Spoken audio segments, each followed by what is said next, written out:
मैं आज आपको ये खुशखबरी सुनाने आया हूँ कि पहली मर्तबा इंसानों ने चूहों की उम्र को कम कर दिया है। ये काम किया है एक हयातियात दान ने जिनका नाम है कैरोलिना फ्लोरिन ने, जिन्होंने जिस्मानी जवानी की कुंजी ढूंढ ली है। उन्होंने एक लेबॉर्ट्री में चूहों को इंजेक्शन लगाकर जवान कर दिया है और अब ये तजर्बा वो इंसानों पर करने जा रही हैं।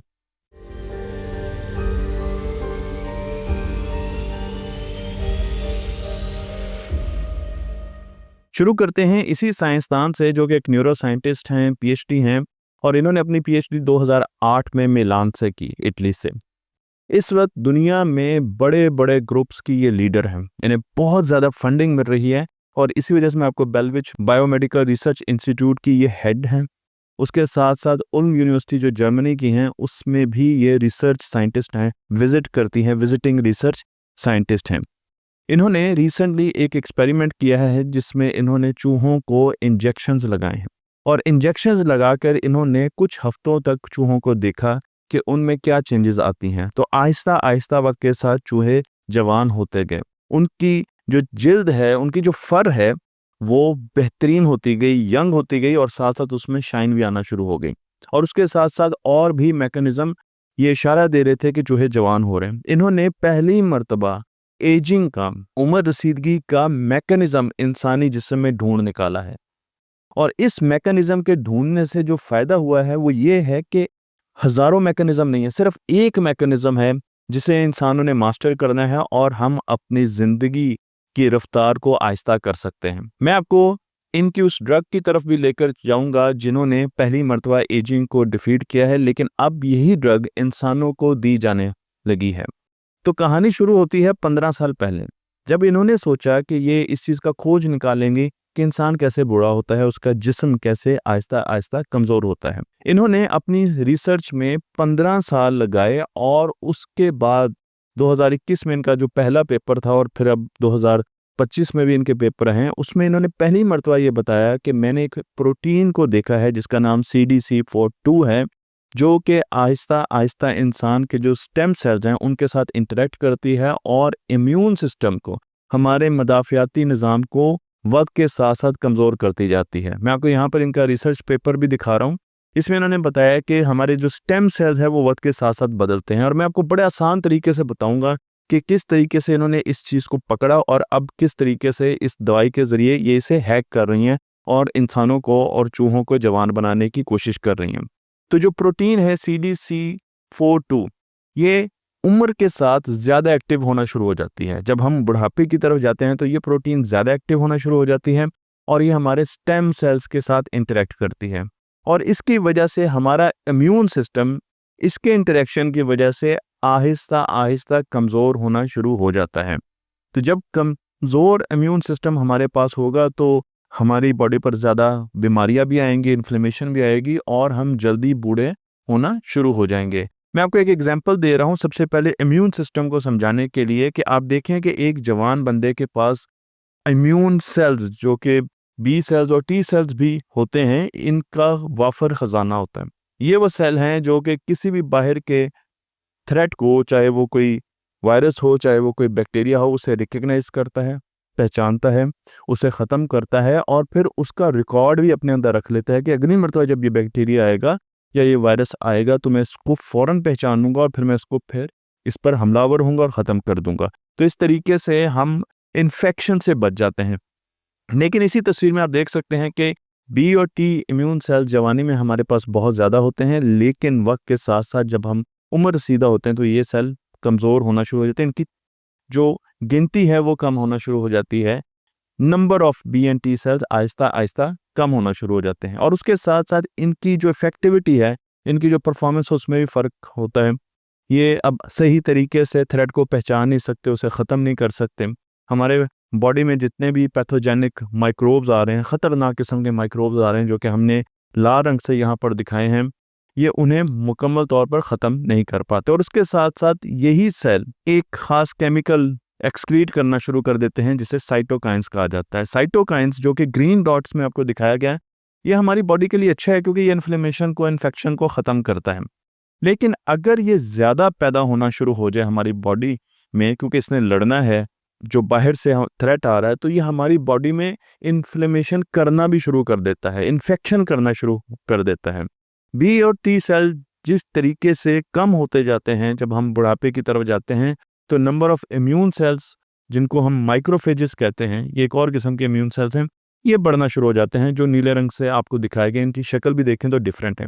और ये इम्यून सेल्स क्या ज़्यादा रिलीज करते हैं? साइटोकाइंस। जब साइटोकाइंस ज़्यादा रिलीज होना शुरू हो जाती है, जो कि ग्रीन रंग के छोटे छोटे डॉट्स हैं, तो अब हमारी बॉडी में मुख्तलिफ किस्म की इन्फेक्शंस होना शुरू हो जाती हैं, इन्फ्लेमेशन आ जाती हैं। इन्होंने अपने एक और रिसर्च पेपर में बताया कि वक्त के साथ साथ ये जो इन्फ्लेमेशंस हो रही है, ये हमारे डीएनए को चेंज करना शुरू कर देती हैं, और हमारी जो जीन एक्टिविटी है वो भी आहिस्ता आहिस्ता वीक होती है, जिसकी वजह से हमारे ऑर्गन्स, आज़ा वीक होना शुरू हो जाते हैं, हमारी जिल्द पर मुख्तलिफ किस्म के रिंकल्स आ जाते हैं, हमारे मसल्स कमज़ोर होना शुरू हो जाते हैं। ये सारी वो निशानियाँ, बाल सफ़ेद होना शुरू हो जाते हैं और बाल ख़त्म होना भी शुरू हो जाते हैं।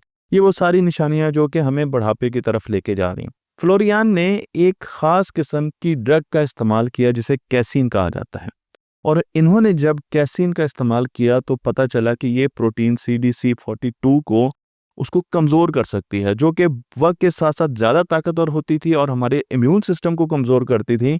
अब ये ड्रग इस प्रोटीन को कमज़ोर रखती है, बुढ़ापे में भी कमज़ोर रखती है, इसलिए हमारा इम्यून सिस्टम बुढ़ापे में भी ताकतवर रह सकता है। मैं आपकी इसकी मिसाल तस्वीरों से समझाता हूँ कि आप देखें, हमारी बॉडी में मुख्तलिफ किस्म के स्टेम सेल्स होते हैं। यहाँ पर मैं आपको स्टेम सेल्स दिखा रहा हूँ। यंग बॉडी में ब्लड स्टेम सेल्स को लेते हैं, और इसके अंदर ये रेड कलर का जो स्टेम सेल आपको दिखाया गया है, ब्लड स्टेम सेल्स है, इसके अंदर डॉटेड आपको येलो कलर की प्रोटीन नज़र आ रही है, CDC42 येलो कलर की जो आपको नज़र आ रही है। अब जब ये स्टेम सेल टूटता है, डिवाइड होता है डॉटर सेल्स में, तो एक ब्लड स्टेम सेल बनता है लाल रंग का, बिल्कुल उसी तरह जैसा कि पेरेंट सेल था, और एक इम्यून सेल बनता है। और अगर आप इस प्रोटीन को देखें CDC42, तो ये स्टेम सेल, जो ब्लड स्टेम सेल है, उसमें चली जाती हैं, और इम्यून सेल हमें मिलता है। जितने ब्लड स्टेम सेल बन रहे हैं उतने ही इम्यून सेल्स मिल रहे हैं। तो ये तो जवानी में हो रहा है, लेकिन जब इंसान बूढ़ा होता है तो फिर यही जो प्रोसेस है ये चेंज हो जाता है। यही वो मैकेनिज्म है जिसके बारे में आपको बताया था कि हमने बुढ़ापे का मैकेनिज्म ढूंढ लिया। जब हम बुढ़ापे में जाते हैं तो अब CDC42 बहुत ज़्यादा एक्टिव हो जाती है। तो आप देखें कि जो ब्लड स्टेम सेल है उसके चारों तरफ से आपको बाउंड्री पर डॉट्स नज़र आएंगे, येलो डॉट्स। पिछली जो तस्वीर दिखाई थी उसमें हाफ थे, यहाँ पर आपको हर जगह पर ये प्रोटीन के जो पार्टिकल्स हैं, ये डॉट्स हैं, ये आपको नज़र आएंगे। अब ये प्रोटीन ज़्यादा हो चुके, तो अब जब ये सेल डिवाइड होगा तो यहाँ पर इम्यून सेल नहीं बनेगा, बल्कि दोनों रेड सेल्स बनेंगे, स्टेम रेड सेल्स बनेंगे। अब हमारा इम्यून सेल तो बना ही नहीं, इसलिए आहिस्ता आहिस्ता हमारा जो इम्यून सिस्टम है उसमें B और T सेल्स बनना कम हो जाते हैं, जो कि मैंने आपको दिखाया है। जब हम ये दवाई अपनी बॉडी में इंजेक्ट करेंगे जिसका नाम कैसीन है, तो ये क्या करेगी, ये जाकर इस प्रोटीन को ब्लॉक कर देगी। आधे सेल में अगर आप देखें तो नीले रंग से ये दवाई जाहिर की गई है, नीले रंग के डॉट्स ने जाकर येलो कलर के डॉट्स को ब्लॉक करना शुरू कर दिया है।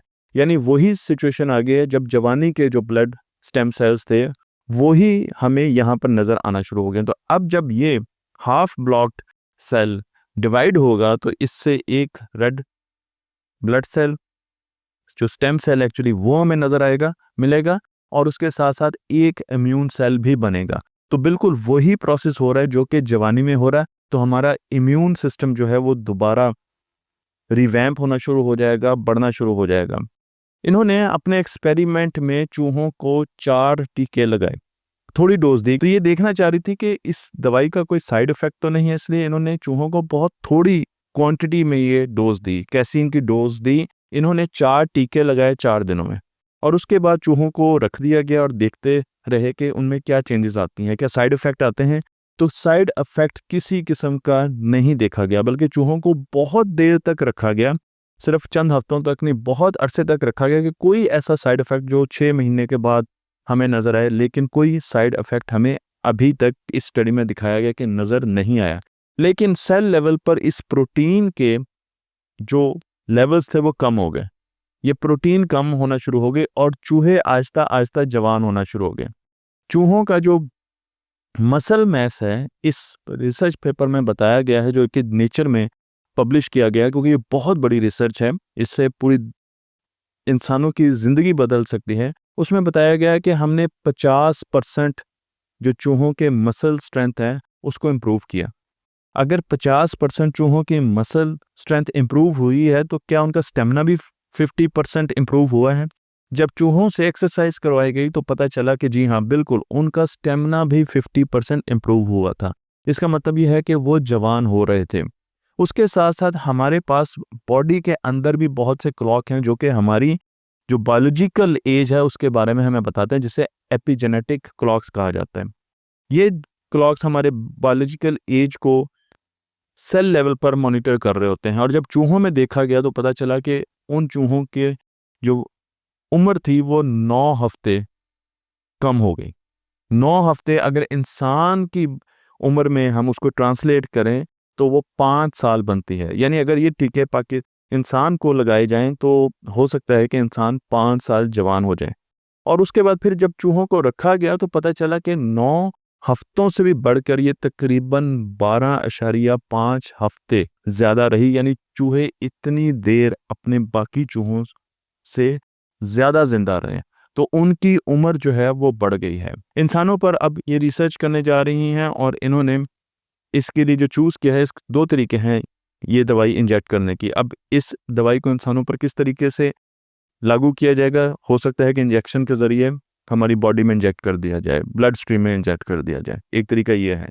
दूसरा ये तरीका है कि हम स्टेम सेल थेरेपी के ज़रिए ये दवाई इंजेक्ट करें। स्टेम सेल थेरेपी ऑलरेडी हम बहुत ज़्यादा यूज़ कर रहे हैं, आपने देखा होगा हम घुटनों के लिए यूज़ कर रहे हैं, हम और किस्म की जो प्रॉब्लम्स हैं उसके लिए आम तौर पर पाकिस्तान में भी स्टेम सेल थेरेपी हो रही है। तो ये एक ऐसा प्रोसेस है जो ऑलरेडी इंसान ने मास्टर किया हुआ, तो इसके ज़रिए जब हम कैसीन दवाई उसका जो कंटेंट है वो अपनी बॉडी में डालेंगे तो हमें कोई बहुत ज़्यादा परेशानी नहीं होगी, कोई बहुत बड़ी इन्वेस्टमेंट नहीं है और कोई नई चीज़ नहीं है जिससे हमें ख़तरा हो कि ये तो कोई नया प्रोसीजर आ रहा है जिससे हमें जवान होना पड़ेगा।